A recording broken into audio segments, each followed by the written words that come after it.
ये बच्चे, मैंने बहुत बार तुम्हारे स्वभाव पर गौर किया है। मैंने ध्यान दिया है कि तुम प्रकृति की माया को अपने जीवन में बहुत ज़्यादा महत्व दे रही हो। कभी कभी तुम अपने कार्य से ध्यान हटाकर दूसरों के कार्यों में दूसरों के साथ आलोचना करने में व्यस्त हो जाते हो। तुम्हारा मन तुम्हें जहाँ ले जाना चाहता है तुम वहीं चले जाते हो।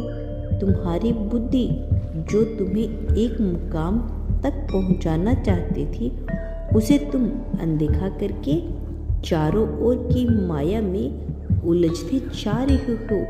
सही क्या है, गलत क्या है, यह तुम जानते हुए भी वही करते हो जो माया से ग्रसित तुम्हारा मन तुमसे करवाता है। कभी कभी तुम यह भी महसूस करते हो तुम्हारे भीतर नकारात्मक प्रवेश कर रही है, परंतु समय भी तो नकारात्मकता से बाहर निकलने का मार्ग ढूंढ के उसमें और ज़्यादा गहरे उतरते जाते हैं। मेरे बच्चे, यदि हम किसी एक चीज़ को पूरी शिद्दत से पाना चाहते हैं तो उसके लिए हमें हर बुरी आदतों को, हर गलत कार्य को यदि छोड़ना पड़े तो बेझिझक हमें उसे छोड़ देना चाहिए, क्योंकि गलत चीज़ को छोड़ने से ही जीवन में सही चीज़ की प्राप्ति हो सकती है। इसीलिए हमें सदैव वही कार्य करना चाहिए जो हमारे भले के लिए हो। मेरे प्रिय बच्चे, आज का यह विशेष संदेश हर किसी को नहीं मिलेगा। यह केवल उसे ही मिलेगा जो बहुत ही विशेष है, और यह विशेष संदेश किसी विशेष व्यक्ति को ही प्राप्त होगा, यानी मिल सकता है। मेरे प्रिय, तुम जिसके सोच में पूरे दिन खोए खोए रहते हो उसी के बारे में आज मैं तुम्हें कुछ बताने वाला हूँ। अभी भी जिसके बारे में तुम सोच रहे हो उसके बिना तुम कुछ भी नहीं हो, यह मैं भली भांति जानता हूं। तुम दोनों का रिश्ता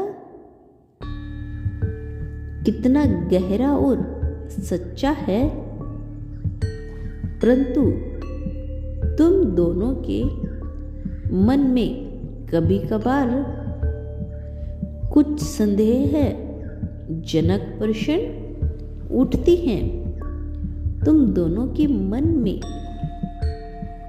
यह डर रहता है कि तुम दोनों हमेशा एक साथ रहोगे या नहीं, क्योंकि कभी कभार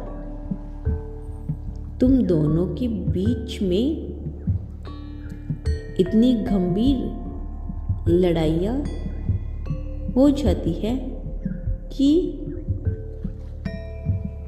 तुम्हारे मन में अपने आप यह संदेश या यह संदेह है जन्म ले लेता है, लेकिन उसी के विपरीत तुम्हारा सच्चा प्रेम तुम्हें यह विश्वास करने को विवश कर देता है कि चाहे कुछ भी हो जाए तुम दोनों कभी अलग नहीं हो सकते, क्योंकि तुम दोनों ने ही एक दूसरे को पूर्ण मन से अपना माना है। परिस्थितियां कभी कभी विपरीत होती है, पर रिश्ता अगर प्रेम और सच्चाई पर टिका हो तो उसे कोई नहीं तोड़ सकता। जैसे तुमने उसे अपना सब कुछ माना है, वैसे ही उसने भी तुम्हें अपना सब कुछ माना है। तुम्हारा कल्याण हो मेरी बच्ची। मैं जल्द लौटूंगा अगला संदेश लेकर। क्या तुम आगे भी मेरे संदेश को सुनना चाहते हो तो इस चैनल को अभी सब्सक्राइब करके कमेंट बॉक्स में हर हर महादेव लिख दीजिए।